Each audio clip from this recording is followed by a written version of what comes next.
pray that he's still out there. Somewhere. Mad Max 2.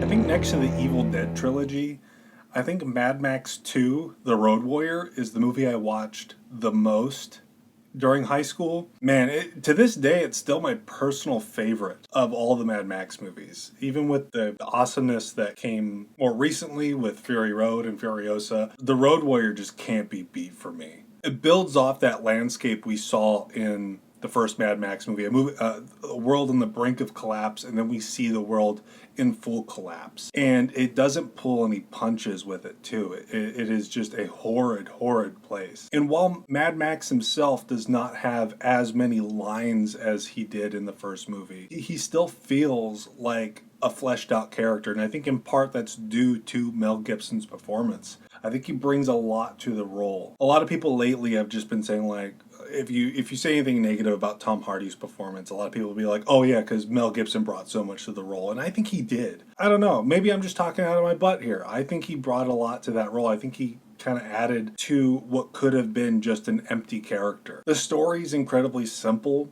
And I think honestly that's the reason why these movies are so successful. You know, they're just big excuses for action set pieces. And this one's got a great action set piece at the end. One of the best car sequences in the franchise. I still think that opening scene with the Knight Rider is the best chase scene in the whole franchise. But man, this one's awesome. And I think it's like 13 minutes long, and it's never boring. And like I said before, I feel like Max has grown from that character that we saw him in the first one. You know, we see him as like a normal guy who's seeing the world going crazy around him. And he's worried that he's going to be part of that craziness. You know, he's going to go mad. And when his family is murdered in front of his eyes, he does go mad and he starts hunting them down.